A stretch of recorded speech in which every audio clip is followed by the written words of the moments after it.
L'enregistrement est en cours. Voilà, c'est parti. Alors donc ce soir, il y a encore beaucoup à dire, mais c'est pas du tout le même genre de choses. Parce que la dernière fois, on était vraiment dans les hautes sphères, à Paris, dans la vallée de la Loire, en Italie, à Florence, et cetera.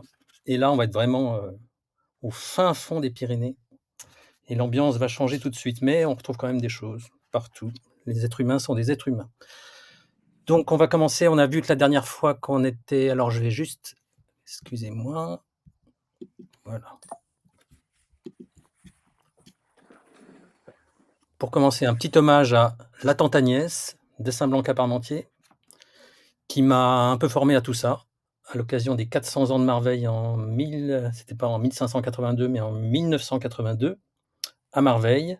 Et donc c'était le moment où on avait vraiment, on était allé aux archives à Foix, où il y avait tous les papiers Marveille, et on s'était replongé dedans, et on avait appris plein de choses. On avait un peu démoli certaines légendes qui couraient dans la famille, confirmé d'autres, et cetera. Et on avait fait un petit travail historique intéressant. Et à la suite de ça, Agnès avait fait un article justement sur 1582. Qu'est-ce qui s'était passé en 1582?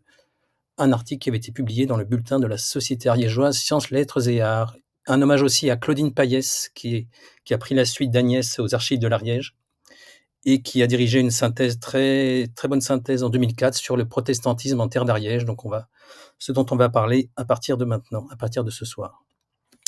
Voilà pour l'hommage. Maintenant, on passe donc. On a vu la dernière fois donc qu'il y avait deux petits-fils de Jean Dumas qui s'étaient installés ailleurs, pas en Bérigne et à Parigne en Italie, qui s'étaient installés l'un en Provence et l'autre en comté de Foix. Et c'est celui-là qu'on va suivre parce que c'est de celui-là qu'on descend et donc très égoïstement, c'est à celui-là qu'on va s'intéresser. Et pourquoi ce Pierre Dumas, donc, qui arrive dans les années 1520 en comté de Foix, pourquoi il y va et qu'est-ce que c'est que le comté de Foix à cette époque-là? Et ça, il faut un petit peu l'expliquer, parce qu'on ne sait plus ce que c'est que le comté de Foix. On connaît vaguement l'Ariège, mais l'Ariège, c'est pas exactement le comté de Foix, et inversement. Le comté de Foix, c'est une création du 11e, 12e siècle. C'est une création politique, c'est vraiment une dynastie qui a pris un territoire et qui l'a fait grandir et peu à peu fait grandir, jusqu'à finalement devenir roi de France, hélas. Et donc il faut raconter un petit peu cette histoire parce que quand Pierre Dumas y arrive dans les années 1520, c'est un ensemble intéressant. Et à ce propos-là, juste une petite parenthèse, c'est que j'avais déjà dit la dernière fois que les Dumas étaient des frontaliers, c'est-à-dire que déjà dans le Berry, ils n'étaient pas tout à fait au milieu du Berry, ils étaient vraiment à la limite du Berry, de la Marche, du Bourbonnais. Et c'était pas seulement une limite politique, c'était une limite linguistique. C'est-à-dire que faut savoir que la frontière linguistique entre Languedoc, donc l'occitan, et Languedoc, le français, elle passe à cet endroit-là.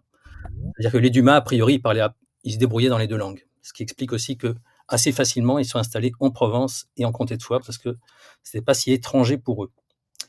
Voilà pour la parenthèse. Donc le comté de Foix, c'est une construction politique qui a réussi pourquoi ça a réussi? Ils avaient tout pour rater, parce qu'à un moment, ils étaient même cathares, donc ils auraient dû y passer comme les autres, comme les comtes de Toulouse, qui n'étaient pas eux-mêmes pas vraiment cathares, mais eux, ils étaient beaucoup plus cathares que les comtes de Toulouse. Mais ils ont réussi, ils ont perduré, parce qu'ils ont été extrêmement pragmatiques, parce qu'ils ont été aussi extrêmement près des gens qui habitaient leur territoire, en faisant très attention à ce qu'ils ne payent pas trop d'impôts, à ce qu'ils puissent se développer économiquement, etc., le mieux qu'ils pouvaient, et de leur éviter le maximum les conflits guerriers. C'est-à-dire qu'ils allaient guerroyer ailleurs, mais ils guerroyaient jamais chez eux. Et ils évitaient qu'on guerroie chez eux. Donc là, vous avez le drapeau, l'écusson du Pays de Foix avec les trois bandes rouges. Le territoire donc est très, très exigu. Vous voyez, il y a un bout qui est très pyrénéen au sud qui côtoie l'Andorre, et puis toute une partie au nord de Foix qui va vers Toulouse et qui est avec des frontières beaucoup plus complexes et bizarres. Donc voilà, ça c'est vraiment la construction politique. Et donc les deux villes principales, Foix et Pamiers. Donc c'est un territoire qui s'agrandit. Vous avez là, je vous ai mis là, juste pour voir la suite des comtes, il y en a pas mal. C'est vraiment une dynastie qui a bien marché, même si ça a de temps en temps changé de famille parce qu'il n'y a pas toujours des garçons. Et c'est un territoire surtout paradigmatique de cette expansion du comté de Foix, de la famille de Foix, qui devient bientôt la famille de Foix-Béarn à la fin du XIIIe siècle. C'est Gaston Phébus, qui est assez connu, et qui lui est vraiment le comte à peu près parfait, une espèce de politique extrêmement retors, extrêmement pragmatique, qui ne pense qu'à l'argent et à la réussite, qui s'en fiche un peu de l'héroïsme. Il a fait une seule bataille dans sa vie, il l'a gagnée et il a pu se faire un fric monstrueux grâce à ça, parce qu'il a pris en otage, quasiment un quart de la chevalerie française et il les a rançonnés très, très cher. Du coup, après, il avait plus de problèmes financiers. Mais quand on est très intelligent, on peut être aussi très abruti et il a tué son fils, ce qui n'était pas très malin puisque c'était le seul. Et après, donc ça c'est un peu compliqué. Voilà donc pour Gaston Phébus, ça aboutit ça avec finalement au XVIe siècle, début XVIe siècle, avec la famille Albrecht, qui sont des Gascons, donc qui héritent de tout cet ensemble, comté de Foix, Béarn, Albrecht, Périgord, Navarre, enfin un bout de la Navarre, parce que le reste a été pris par les Espagnols.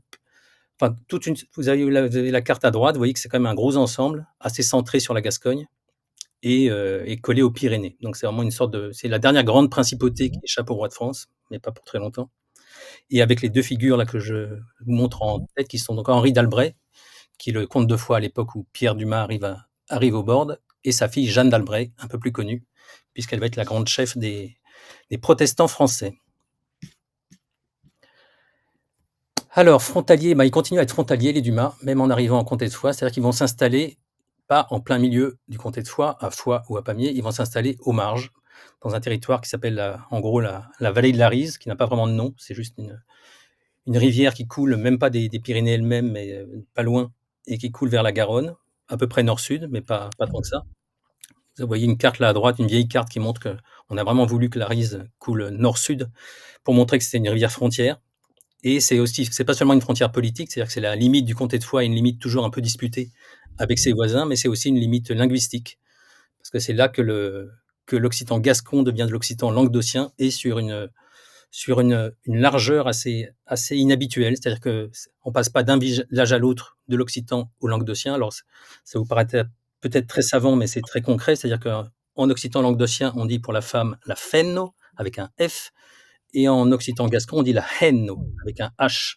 Et ça, c'est un reste du basque que parlaient avant les gens qui étaient là, et où il n'y a pas de F en basque. Voilà. Donc il y a vraiment une différence phonétique, mais pas seulement, il y a aussi quelques changements, mais en gros, on se comprend quand même entre gascon et languedocien. Et la frontière, elle passe là, et c'est pas un hasard, puisque c'est un territoire un peu isolé, un peu difficile d'accès, qui même au début du Moyen Âge, au milieu du Moyen Âge, les comtes de Foix mettent un petit bout de temps avant de s'en emparer, parce qu'il y a des résistances, parce que c'est des territoires qui ont eu l'habitude de se gouverner tout seuls, et donc qui n'acceptent pas très facilement d'obéir à d'autres. Donc voilà, encore un territoire frontière. Et dans ce territoire frontière, où va Pierre Dumas? Il va dans une petite cité au bord de cette rivière qui s'appelle l'Arise, qui s'appelle à l'époque Les Bordos, les Bordes aujourd'hui, et qui est en gros, c'est une sorte de petit château à l'origine. Je vous ai mis une imagination, une reconstitution imaginaire d'à quoi pouvait ressembler ce petit château vers le XIIe siècle. C'est vers ce moment-là qu'on commence à en parler.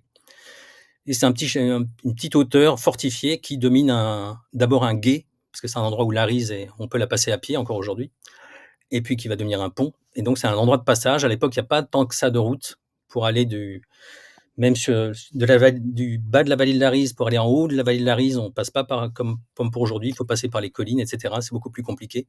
Et donc on passe par les bords aussi. Et donc à cet endroit-là, forcément, on peut percevoir des taxes et on peut gagner de l'argent.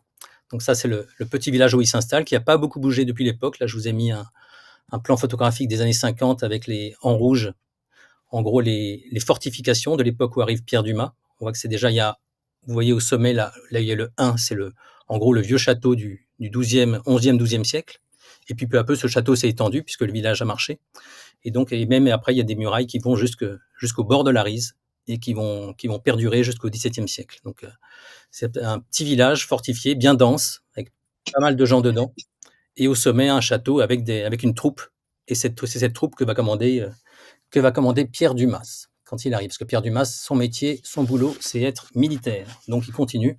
Il est militaire, mais il n'est pas le militaire tout seul. C'est-à-dire qu'il arrive, on l'a vu la dernière fois, il n'arrive pas tout seul en comté de Foix. Et a priori, il arrive avec quelqu'un du coin qui s'appelle Jérôme Dupuis, qui lui habite en haut de la vallée de la Rise, à la Bastide de Sérou, mais qui a des terres ici au bord. Et donc il s'installe là. D'ailleurs, même apparemment, ils sont assez proches, puisque après la mort de Jérôme Dupuis, on ne sait pas très bien ce qu'a fait Pierre Dumas avant, hein, mais après la mort de Jérôme Dupuis, Pierre Dumas épouse la fille de Jérôme Dupuis, qui s'appelle Jeanne-Marie Dupuis. et ils s'installent tous les 2 au bord. Voilà donc pour l'installation. Qu'est-ce qui va se passer? Alors on va commencer à parler donc de la famille et on a donc c'est le premier couple on a déjà eu quelques couples, mais là c'est le premier couple sur lequel on sait quand même quelque chose grâce à 3 actes. Alors c'est 4, 4, 4, vous savez, il y a quand même des c'est une symbolique des chiffres puisqu'il y en a un qui est du 4 décembre, l'autre du 4 juillet et l'autre du 4 mai, mais c'est un pur hasard. Le premier c'est un contrat de mariage. Donc c'est là, tout à coup, qu'on voit apparaître Pierre Dumas dans notre histoire, par un contrat de mariage qu'il passe au board avec donc Jeanne-Marie Dupuis, la fille de son a priori son copain militaire.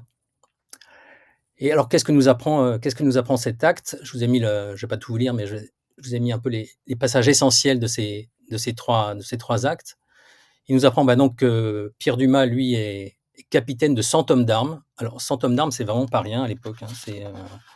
Les armées sont pas si nombreuses et 100 hommes d'armes, ça suppose à peu près le double ou même le triple, de militaires, puisqu'il y a un homme d'armes, c'est quelqu'un a priori qui a un cheval, mais pas toujours, mais qui est aussi, un domestique et cetera et un page, donc c'est pas mal de monde et ça paraît surprenant pour les Bordes quand même, c'est pas une si grosse ville. On ne voit pas très bien comment les Bordes pouvaient financer, une troupe de 100 hommes d'armes et d'ailleurs, il précise d'ailleurs dans le contrat de mariage, il est donc commandant pour le roi dans le quartier des dites Bordes et lieu indépendant au présent pays et comté de Foix. Donc a priori, c'est pas seulement les Bordes, c'est peut-être un peu tout ce bout de vallée où il est et donc c'est quand même une troupe importante et c'est étonnant parce que c'est quand même pas une période de grosse guerre, cette zone-là. C'est-à-dire qu'il y a eu des guerres avec l'Espagne, mais pas tant que ça jusque-là et pourquoi autant d'hommes à cet endroit-là? C'est une des questions. Parce qu'il montre beaucoup de choses, il va montrer les plans de Marvel. Alors, faudrait juste couper les micros, s'il vous plaît. Jeanne-Marie Dupuis, elle est donc elle est fille de noble Jérôme Bernard Dupuis, seigneur de Pradiès, quand vivait gouverneur et capitaine de la ville et château de la Bastide de Céroux. Donc on est vraiment entre 2 collègues, le beau-père et le gendre, ils font le même métier, a priori ils se connaissaient et la dot. Ladite demoiselle Dupuis s'est constituée et constitue tous et chacun ses biens à elle appartenant, qui sont si et situés dans le présent lieu des dites Bordes et de la dite ville de la Bastide de Céroux. Mais aussitôt après, elle précise que les autres biens, non, non, non, ils ne sont pas dans la dot et elle se les réserve, etc. Donc elle est quand même un petit peu méfiante, ce qui est normal. Voilà donc pour le contrat de mariage, donc en 1528. Après, assez vite après, c'est-à-dire qu'on est en 1539, 11 ans seulement après, on a le testament du Pierre Dumas.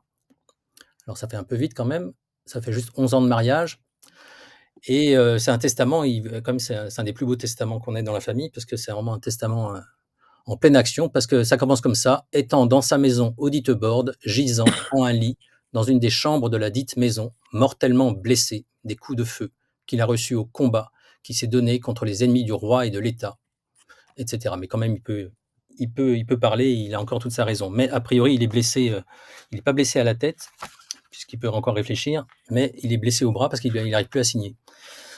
Donc voilà, il est dans sa chambre de sa maison au bord, il est blessé. Alors la grande question, c'est comment ça se fait qu'il y ait eu une grosse bataille là avec 100 hommes d'armes, avec un capitaine qui se fait tuer, parce qu'il va en mourir, a priori.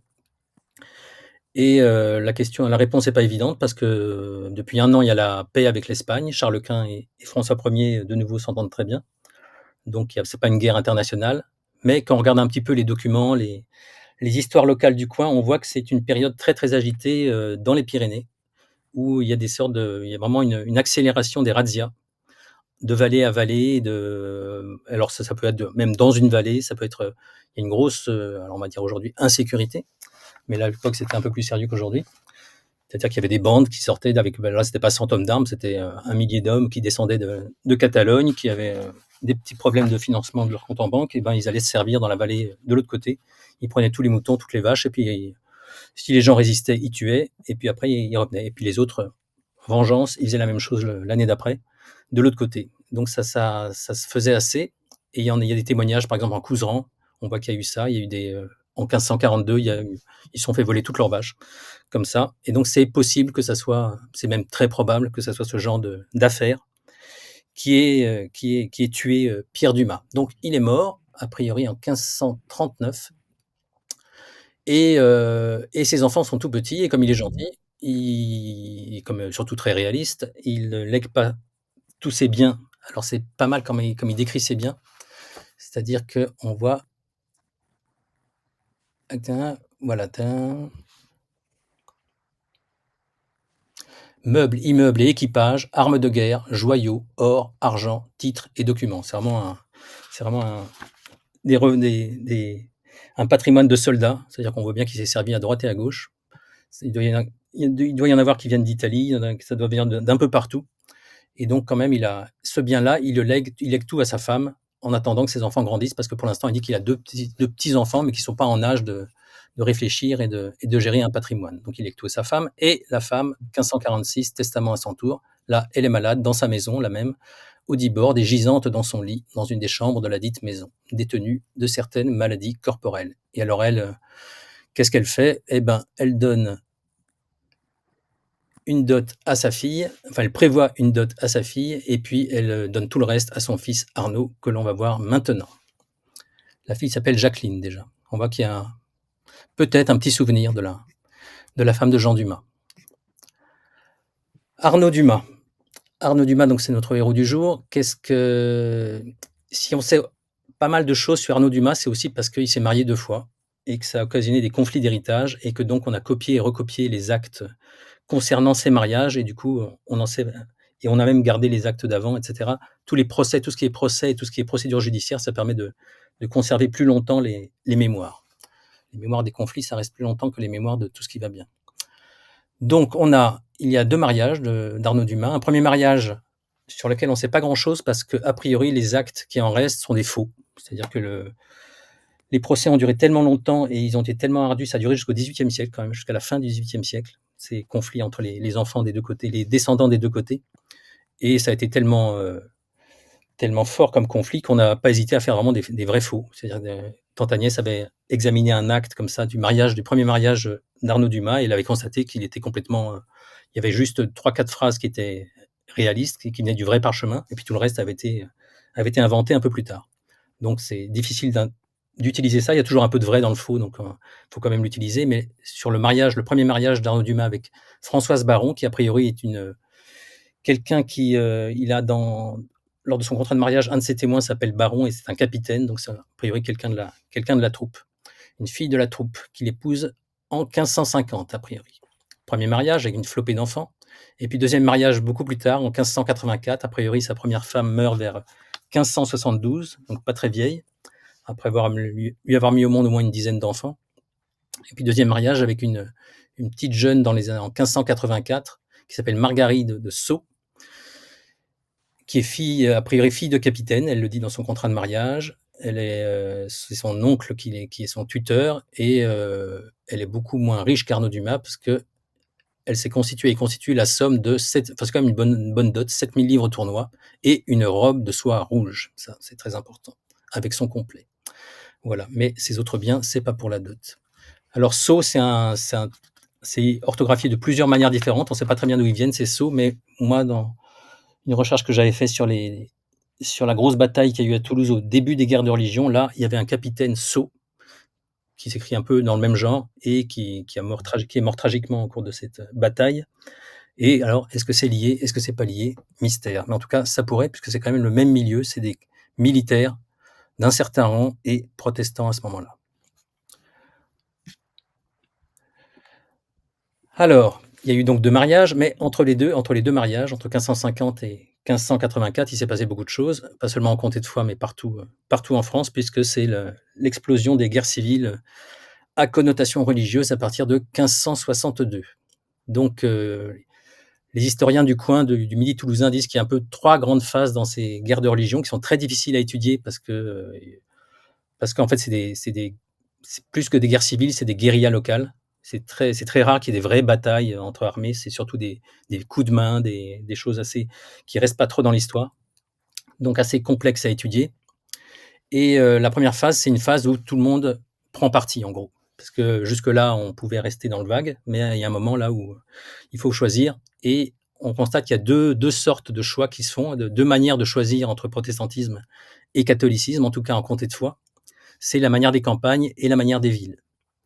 Et dans cette première phase, la manière des villes, c'est qu'on se tape sur la gueule joyeusement pendant des années et des années, à Pamiers, à Foix, à Saverdun, à Mazères, à Tarascon, et les villes changent de camp très régulièrement. C'est-à-dire qu'il y a toujours 2 camps dans une ville. C'est assez traditionnel, ça, c'est pas propre au comté de Foix. Et maintenant, les 2 camps, c'est un camp catholique et un camp protestant. Et une fois, il y en a un qui gagne, une fois, c'est l'autre. Et pour l'instant, c'est indécis pendant toute cette première période qui va jusqu'à à peu près, en gros, jusqu'à la Saint-Barthélemy. Donc les villes indécises. Mais par contre, dans les campagnes, là, on peut pas trop rester trop longtemps à se taper dessus. Et donc, il faut choisir. Et généralement, c'est des choix collectifs. C'est-à-dire que le village choisit à un moment, nous, le protestantisme, non merci. Et nous, si, le protestantisme, oui, oui. Et donc, les choix se font à ce moment-là, au début des années 1560. Et ce qui est intéressant, ce qu'on va voir, c'est que, donc là, je vous ai mis en bleu, là, sur la carte du coin de la mi-vallée de la Rise, donc le coin qui nous intéresse. En bleu, c'est la zone qui choisit le protestantisme tout début des années 1560, avec le Mas d'Asile principalement et le Carlat, qui sont les 2 principales cités qui choisissent le protestantisme. Le Mas d'Asile étant une abbaye à l'origine bénédictine, une grosse abbaye, et qui à ce moment-là, on dit forcément, alors, les historiens, dont Claudine Payet, se demandent vraiment pourquoi la vallée de la Rise a choisi le protestantisme. C'est totalement atypique, puisqu'en comté de Foix, c'est plutôt les villes qui choisissent le protestantisme plutôt que les campagnes. Et en gros, c'est la seule campagne qui reste durablement protestante. Et on ne sait pas trop bien pourquoi. A priori, c'est quand même lié au fait qu'il y avait une abbaye là, mais que même une partie des moines ont choisi le protestantisme. Par exemple, un des plus terribles capitaines qui sévit côté protestant dans ces guerres-là, c'est un ancien moine qui s'appelle Bindrac, dont tout le monde a très, très, très, très peur. Et puis, vous voyez, là, je vous ai mis en orange la cité des Bordes, les Bordos, qui est là, un peu au milieu, et qui, pendant cette première phase, elle a choisi de rester catholique, avec Arnaud Dumas, donc a priori, qui reste catholique avec sa collectivité, parce que, donc, à cette époque-là, quand vous êtes dans un village, vous choisissez ce qu'a décidé la majorité du village. Les décisions se prennent à la majorité. Généralement, c'est ce qu'on appelle un conseil de ville. Dans toutes les cités du Midi, c'est pareil. Qui élisent tous les ans. Les micros. Qui élisent tous les ans 3 ou 4 consuls. Au bord, c'est 4. Et en gros, c'est les chefs de famille qui décident, qui sont à peu près à égalité, qui votent, qui élisent tous les ans une sorte de conseil, qui est une sorte de conseil municipal, mais assez élargi, parce que généralement, ils sont une trentaine ou moins, qui sont un peu les riches, les gens importants, et qui, entre eux, choisissent les consuls tous les ans. Voilà. Sachant que être consul, c'est pas une charge très recherchée à l'époque, comme toutes les charges sous l'Ancien Régime, parce qu'on est responsable des comptes personnellement. C'est-à-dire que s'il y a 20 écus qui ont disparu bizarrement de la caisse, c'est vous qui les remboursez sur votre caisse, sur votre compte en banque. Donc, c'est pas très recherché d'avoir une charge de consul ou autre charge civile à cette époque-là. Voilà, donc en 1574, qu'est-ce qui se passe? Il y a là aussi un nouveau mystère, c'est que tout à coup, en 1574, les Bordes passent au protestantisme, dont Arnaud Dumas. Donc, on ne sait pas très bien pourquoi. En tout cas, on sait que c'est très lié au fait qu'il y avait une autre abbaye juste à côté des Bordes qui s'appelait les Salinques, qui avait été créée par la mère de Gaston Phébus, qui s'y est fait enterrer. Je vous la montre, elle est là. Il y a toujours quelques restes intéressants à voir, mais malheureusement, c'est en très mauvais état aujourd'hui. C'est juste à côté de Marveille. Et cette abbaye, donc avec des sœurs cisterciennes, elle est alors je crois que c'est le 30, c'est 2 jours de suite, suivant l'historien catholique qui en parle, que les protestants Dumas et du Carlat attaquent ce monastère, le prennent, chassent les sœurs, a priori sans les tuer, parce que s'il les avait tuées, je pense qu'il l'aurait dit, là il ne le dit pas. Et puis, le lendemain, selon cet historien catholique, les gens des Bordes, très, très lâchement, choisissent d'être protestants comme les autres, comme leurs voisins.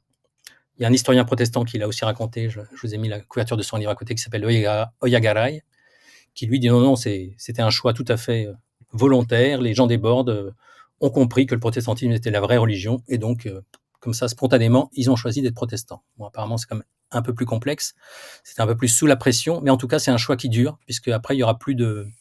Jusqu'au XVIIIe siècle, XIXe siècle, les Bordes restent une cité extrêmement protestante, très, très majoritairement, et ne change pas. Elle aurait pu très bien revenir quand ça bardait du bon côté, du côté le plus sûr, mais non, elle n'est pas revenue du côté le plus sûr. Voilà l'événement 1574. Et là, on arrive maintenant aux 2 fondations. J'ai plus que 5 minutes pour les 2 choses importantes, c'est normal. Donc, Arnaud Dumas, il est très important parce que, a priori, c'est lui qui a lancé la construction de Marveille, de ce qui va devenir Marveille. Et alors ma théorie, c'est qu'il a construit une maison forte. C'est-à-dire, dans la région, je vous ai mis des photos aériennes de quelques maisons fortes. C'est-à-dire, c'est des grosses maisons aux murs très épais, souvent en rectangle. Là où je vous ai mis le donjon du Capitole avant, c'était typique d'une maison forte, mais il y a aussi l'Arlinc, pour ceux qui connaissent, près de Saverdun, Le Vignier, et on en trouve partout à côté des villages. C'est une maison assez importante, donc en rectangle, avec des murs très épais, un toit à 4 pentes et une petite tourelle. Alors ça peut être une petite échauguette, ça peut être une petite tour escalier, et cetera, mais une tour dans un coin. Et souvent, pas trop loin et pas trop près du village. Et ça, c'est typique des notables qui veulent quand même surveiller ce qui se passe dans le village, mais qui veulent pas être dedans parce que des fois, c'est pénible. Donc, a priori, Arnaud Dumas, je pense que c'est dans les années 1550, 1560, parce que toutes ces maisons se construisent à peu près au même moment, au milieu du XVIe siècle, en gros. Bien sûr, il y a des exceptions, mais c'est au moment où on sent monter les tensions. Et donc, les gens commencent à avoir peur les uns des autres. Et ils se disent, ça serait quand même bien que j'ai ma maison à moi, où je puisse me défendre tout seul, avec ma petite troupe. Donc, Marveille, a priori, c'est ça. Et surtout qu'on a quelques témoignages sur les boards qui montrent que pour Arnaud Dumas, ça n'a pas dû être simple. La première phase de ces guerres de religion où les boards étaient catholiques et le Mas et le Carlet étaient protestants, ça n'a pas dû être simple parce que, par exemple, en 67, il y a des copies de lettres patentes du roi Charles IX, qui est là à droite, qui lui envoie une petite lettre patente, a priori sur recommandation d'un noble du comté de Foix, pour dire aux gens des boards, écoutez, il faudrait que quand même Arnaud Dumas, il a fait du bon boulot et il faut que vous payiez pour entretenir sa troupe. Donc apparemment, il a quand même des petits problèmes de financement, mais ce qui est normal en temps de guerre. Et puis, il y a un autre témoignage. À un moment, il y a une grande armée protestante qui passe au nord du comté de Foix, qui fait beaucoup de dégâts. Du coup, il y a beaucoup de témoignages. Et entre autres témoignages, on voit qu'il y a eu un petit combat assez meurtrier devant les boards en 1569, avec 5 ou 6 tués devant les boards.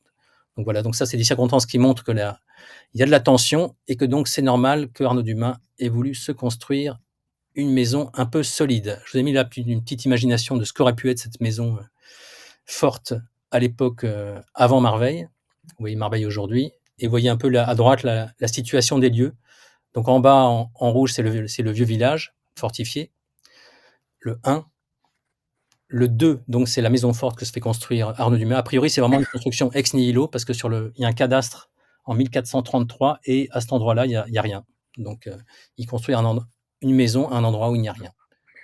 Et puis tout en haut, vous verrez en haut à droite Marveille d'en haut qu'on va voir tout à l'heure. Et les routes à l'époque sont pas exactement les mêmes, du coup je les ai retracées. Alors si on regarde le plan actuel de la maison, voilà ce que ça donnerait. C'est-à-dire que on voit qu'il y a des parois et des murs très différents, et ce que j'ai mis en rouge là, ça correspondrait idéalement à la maison forte d'origine, et on voit même qu'elle aurait pu être segmentée, c'est-à-dire qu'il aurait fait une première cellule qui serait la grande cuisine actuelle, avec la chambre des Mickey au-dessus et le couloir, et puis une deuxième cellule quand il avait un peu de temps ou un peu de paix ou un peu d'argent, et il rajoute le fond du grand salon et la chambre rose. Oui, donc c'est vraiment, mais ça c'est typique du Midi toulousain. Quand on construit une maison, on fait d'abord une première cellule. Si ça marche, on fait une petite cellule à côté et puis on prolonge comme ça. Plus on est riche, plus notre maison est longue.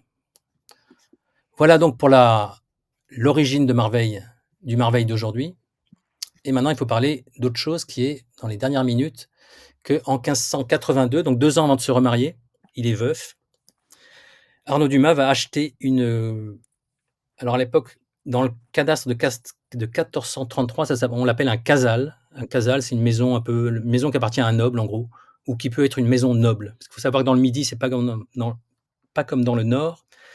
C'est-à-dire dans le nord de la France, les gens payent des impôts. S'ils sont nobles, a priori, ils n'en payent pas. S'ils sont pas nobles, ils en payent. Dans le Midi, c'est plutôt, vous avez une terre noble, vous payez pas d'impôts. Vous n'avez pas une terre noble, vous payez des impôts. C'est la terre qui décide si vous payez des impôts. Donc c'est avantageux d'avoir une terre noble parce qu'elle vous coûte pas très cher. Et a priori, Marveille d'en haut, qui à l'époque s'appelait Marabeio, était une terre noble, parce qu'ensuite, plus tard, on y a construit un pigeonnier. Ça, c'est le signe vraiment que c'est une terre noble. Et en plus, en 1433, déjà, on voit que c'est un gars qui s'appelait Rouget des Camparol, un gars qui est un peu de la haute, qui habite là. Et autre signe que c'est un peu de la haute, c'est que le seul reste qui nous reste de cette époque médiévale à Marveille d'en haut, à Marabeio, c'est la porte gothique. Donc, c'est pas le genre de porte qu'on construit pour un établi ou un appentis. Donc, ça montre qu'on a un certain statut. Et à droite, j'ai mis une reconstitution extrêmement hypothétique de Marabeio à cette époque, au XVe siècle. Alors, ce contrat d'achat a quand même une histoire qui est intéressante. C'est qu'en fait, donc, il achète assez cher. Il achète 750 livres, ce qui est pas rien. 780, pardon. Non, pardon. 2340 livres, parce que c'est 780 écus d'or.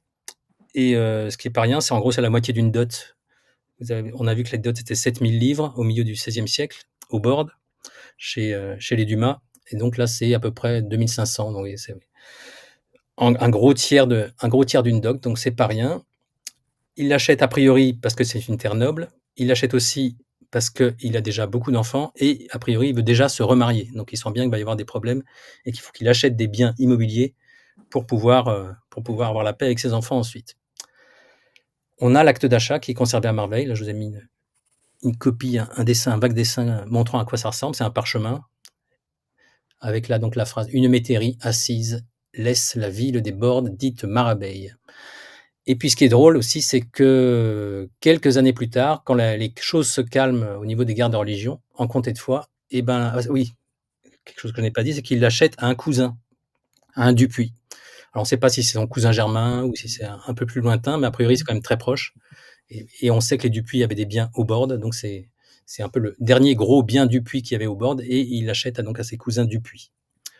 Ce cousin Dupuis qui a priori est resté catholique, puisque l'abbaye de Seyroux est restée catholique, pas comme les Bordes. Et puis quand les choses se calment en 1596, le Dupuis, le même, se dit « Ouh là là, mais a priori il a des appuis au tribunal de Foix, parce qu'il fait intervenir le tribunal de Foix en disant qu'il a vendu cette terre bien, vraiment pas du tout assez cher, et donc il demande une rallonge, et le médiateur c'est le beau-père, qui bien sûr opine en faveur de son gendre, et donc Arnaud Dumas doit rallonger à peu près un tiers du prix en plus pour avoir Marveil d'en haut. Et tout ça finit par le testament d'Arnaud Dumas en 1605.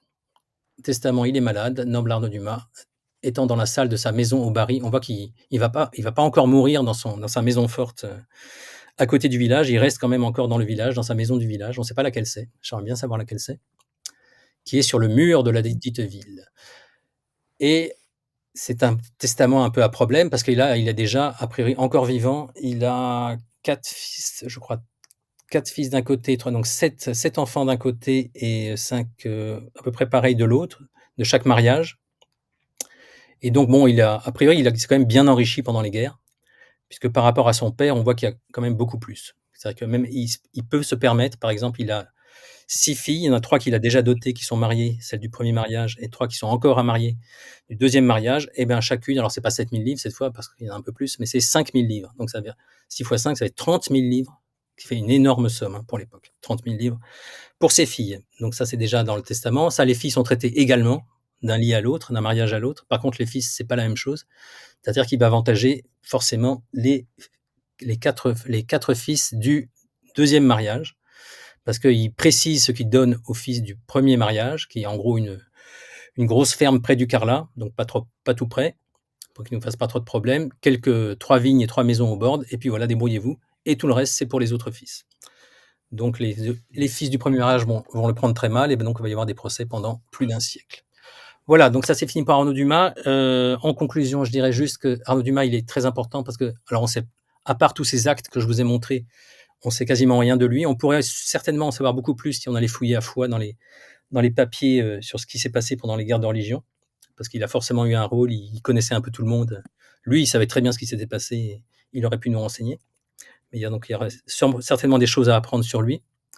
Mais en tout cas, il est fondateur pour cette histoire familiale, parce qu'en gros, on a vu que Pierre Dumas a choisi le lieu, le village des Bordes, et Arnaud Dumas, il va choisir la maison, puisqu'il fonde Marveil d'en haut, et puis il va choisir le nom. C'est-à-dire qu'en achetant Marveil d'en haut, on peut penser que c'est pas seulement la noblesse du territoire, du terrain qui l'intéressait, et le fait que c'était un bien du Puy, donc quand même un bien de sa famille, et qu'il fallait quand même qu'il donne quelque chose à ses enfants. C'est le fait que c'était quand même un joli nom, Marabeio. D'ailleurs, c'est ce qui est drôle dans la rallonge qu'il accorde à son cousin Dupuis en 1596, le notaire, qui n'est pas du coin des Bordes, il dit la métairie de Merveille. Donc on voit bien qu'il y a aussitôt, ça évoque la merveille.